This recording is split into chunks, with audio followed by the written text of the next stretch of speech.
It does not flinch. It does not run. Hundreds of creatures are moving around its body. And this buffalo, powerful enough to drive away a lion, has made a choice that appears almost impossible. It is choosing to do nothing. Look closer. Ticks cling inside the folds of its ears and around the bases of its horns. Flies circle its eyes and nostrils. Birds walk across its back. And beneath the water, fish are gathering around its legs. One bird lowers its beak dangerously close to the buffalo's eye. The buffalo could end the entire scene with one violent shake, but it remains still. Are these creatures helping it? Or are they feeding on an animal that has decided resistance is no longer worth the effort? The buffalo is built to confront visible danger. Its horns can injure a predator. Its massive body can break through thick vegetation. And when an entire herd turns together, even lions must reconsider an attack. But strength means almost nothing against an enemy smaller than a fingernail. Ticks attach themselves where the buffalo cannot easily bite, lick, or scratch. Inside the ears, around the horn bases, beneath the tail, and within deep folds of skin. The buffalo shakes its head. It flicks its ears. It rubs against trees and rolls across the dusty ground. Some parasites fall away. Others remain locked in place. Eventually, the buffalo turns toward the river. But the water is not going to solve this problem alone. Something beneath the surface has already noticed its arrival. At first, only one or two fish approach. One moves beside the buffalo's leg and disappears into the cloudy water. Another takes its place. Then more arrive. Soon, fish are moving beneath its belly, around its knees, and beside its hooves. From above, the gathering resembles an underwater cleaning station. But appearances can be misleading. Scenes like this are often described as fish removing parasites from the buffalo. Yet without identifying the fish, or observing exactly what they swallow, we cannot know that every fish is cleaning it. Some may be investigating loose skin or organic material. Others may be eating tiny organisms disturbed from the mud. And some may simply be taking advantage of whatever they can find on the buffalo's submerged body. The fish are not being kind. They are feeding. The mystery is whether their search also gives the buffalo something valuable in return.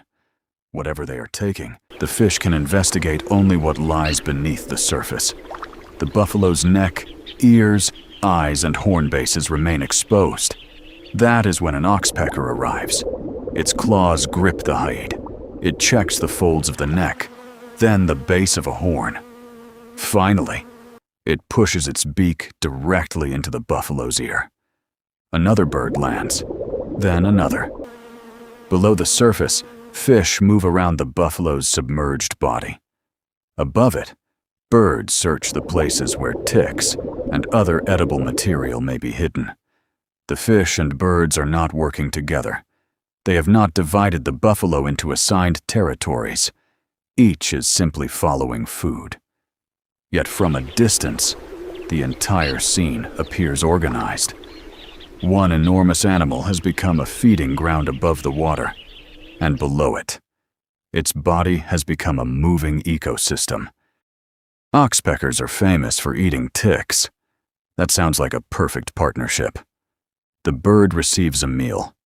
The buffalo loses a blood-feeding parasite. But the relationship has a darker side. Oxpeckers may also feed around wounds, taking blood and damaged tissue. A bird searching the buffalo's neck might remove a tick. Moments later, the same bird may discover an injury and continue pecking because the wound itself provides food. The oxpecker does not recognize a moral difference between these actions. It follows opportunity.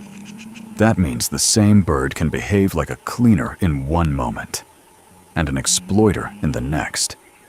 Its presence may benefit the buffalo in one place and irritate it somewhere else.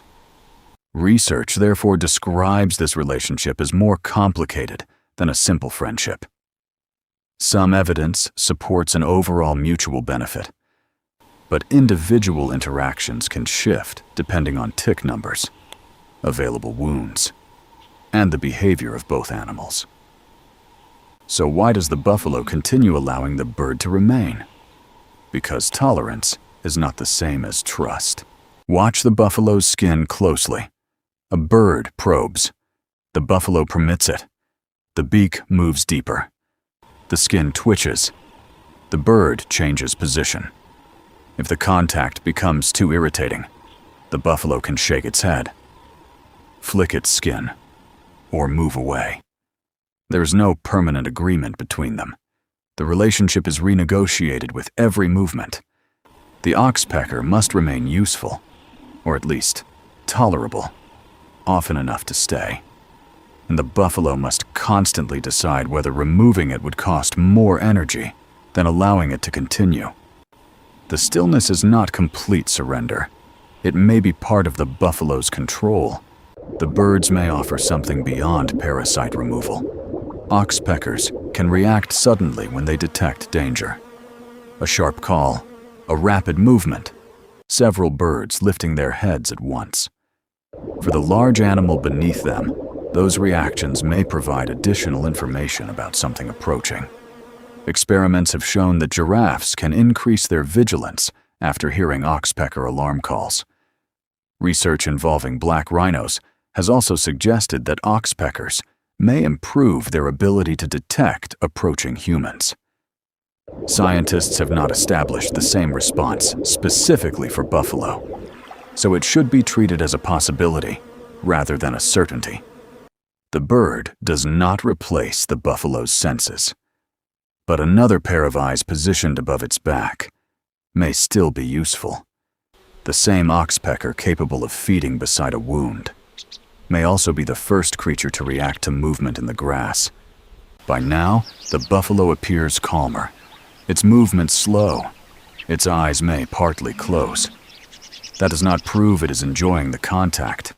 It may be resting, it may be cooling itself, or it may simply be tolerating a situation that has not become painful enough to end. Every creature here is acting for itself. The fish seek food. The birds seek ticks, blood, and other edible material. The buffalo may receive relief from some parasites, and possibly information from the birds above. Nobody needs to be kind. They only need to remain useful enough, or harmless enough, for the encounter to continue. This is not friendship in the human sense. It is negotiation without language. Eventually, the buffalo takes one step forward. The fish scatter into the cloudy water. The oxpeckers lift from its back and fly toward another large animal crossing the plain. Within seconds, the gathering disappears. The buffalo confronted its smallest enemies without using horns, speed, or violence. Instead, it did something that looked almost impossible. It stood still. It tolerated fish around its legs, claws on its back, and beaks beside its eyes. Not because every creature surrounding it was a friend, and not because every touch was beneficial. It remained because survival is not always about destroying whatever causes discomfort.